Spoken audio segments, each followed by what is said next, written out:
तो अब रामायण में आगे वाल्मीकि जी और भी गुणों को कहते हैं पूछते हुए, और अब नारद जी से पूछते हैं कि मन पर अधिकार रखने वाला, क्रोध को जीतने वाला, शक्कांतिमान, किसी की भी निंदा ना करने वाला कौन है।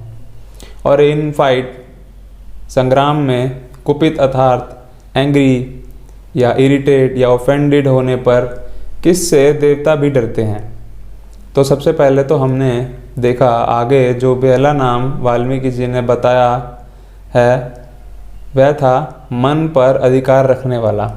तो सबसे पहले तो मैं अपने मन से पूछूं कि मन तुम किसके अधिकार में हो, तुम किसके अकॉर्डिंग चल रहे हो।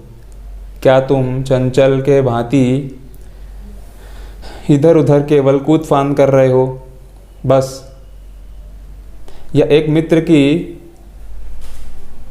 तरह जरूरी है वैसे चल रहे हो, या मन, ये जो मन है हमसे एक्शन करवाता है पर बाद में उसी एक्शन को करवाने पर कोसता भी है। जैसे एक बार एक लड़का घर पर अच्छे से नाश्ता करके चला शॉपिंग करने, और रास्ते में उसे खूब अच्छे से खुशबू सूंघ ली, पकोड़े बन रहे थे। शॉपिंग कर लिया, पकोड़े की खुशबू आई मार्केट से, तो उसने पेट में जगह है 50 ग्राम या 100 ग्राम पकोड़े खाने की, पर आधा किलो पकोड़े खा गए। और जब पकोड़े खा लिए घर पे गए तो पेट में मरोड़ पड़ने लगे, और फिर यही मन उसको कोसता है कि क्यों खाए थे इतने पकोड़े जब नहीं पेट में जगह थी। और कभी दूसरी सिचुएशन में पहले तो लड़की को छेड़ने को मोटिवेट करता है, फिर जब पड़ती है जूतियाँ तो यही मन कहता है कि क्यों छेड़ा, अब आया मज़ा। हम आगे जाने के कई बार मन डोल जाए ऐसी सिचुएशन आती है, बट श्री राम ने ऐसा किया नहीं। उन्होंने अपने मन पर अधिकार बनाए रखा। और अगला गुण पूछा वाल्मीकि मुनि ने कि क्रोध को जीतने वाला, मगर ये इतना भी आसान नहीं है, बट पॉसिबल है। मीन्स क्रोध यानी गुस्से को प्रकट करना सही समय पर सही व्यक्ति और सही समय पर सही व्यक्ति और सही सिचुएशन में, ये क्रोध यहाँ प्रकट करना। और इसके लिए बहुत ही प्रैक्टिस भी चाहिए, जिस पर हम बाद में भी डिटेल में चर्चा करेंगे। आगे जो गुण पूछा है वह है कांतिमान अर्थात रेडिएंट, मीन्स दीप्तिमान या प्रकाशमान। ये ब्रह्मचर्य का पालन करने से बॉडी रेडिएंट बन जाती है या तेज बनता है बॉडी में। और अगला गुण पूछा है कि अगला गुण है कि किसी की निंदा ना करने वाला। मतलब कि हम देखें कि हर व्यक्ति जीव इस संसार में जन्म लेता है अलग अलग नेचर के साथ और अलग पर्पस के साथ, जो यूज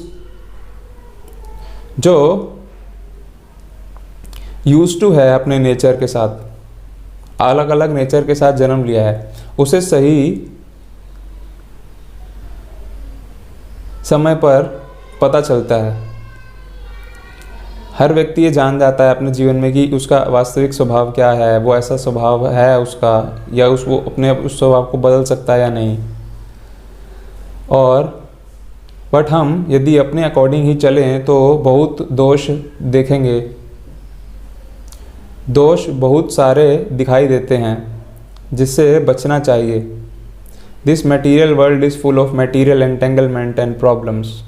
मतलब ये भौतिक संसार दुखों का घर है, दुखालयम अशाश्वतम। भगवान कृष्ण अर्जुन से कहते हैं भगवद गीता में, तो हमें इस मटेरियल वर्ल्ड में बैड बार्गेनिंग करनी पड़ती है। बस अपने जीवन के लक्ष्य को ध्यान में रखें और अपने कर्तव्यों का पालन करें और अपने कर्तव्यों का पालन करते चलें। दूसरों की निंदा या ब्लेस्फेमी ना करते हुए बस उनके इंडिविजुअल डिफरेंस को अप्रिशिएट करें और वैरायटी को एक्सेप्ट करते चलें, तो बहुत अच्छा रहेगा। फिर पूछा कि इस संग्राम में मीन्स फाइट या कॉम्बैट में ऑफेंड अर्थात कुपित होने पर भी जिससे देवता भी डरते हैं। तो एक तो हुआ कि नॉर्मल फाइट, बट यहाँ बात हो रही है कि विद ग्रेट पावर्स डेमीगॉड्स देवी देवता भी डर जाएं, मीन्स फाइट ना कर पाए। गुण तो हो सकते हैं पर सही समय पर उनका प्रकट होना भी बहुत ज़रूरी है। जैसे फॉर एग्जांपल महाभारत के युद्ध में भगवान श्री कृष्ण अर्जुन को उनकी ड्यूटीज़ को बारे में बता रहे हैं। अर्जुन को दुविधा में पड़ गए कि वह अपने रिश्तेदारों के साथ, अपने सगे संबंधियों के साथ, मित्रों के साथ युद्ध करें या नहीं, जो कि उनकी वास्तविक ड्यूटी थी युद्ध के मैदान में युद्ध करना। पर वो कंपैशन शो कर रहे थे, अपनी क्वालिटी जो फाइटिंग स्पिरिट था उसको सामने रखना चाहिए था, और भगवान उनको गाइड कर रहे हैं। तो अब अगले अनुवाद में वाल्मीकि जी पूछ रहे हैं कि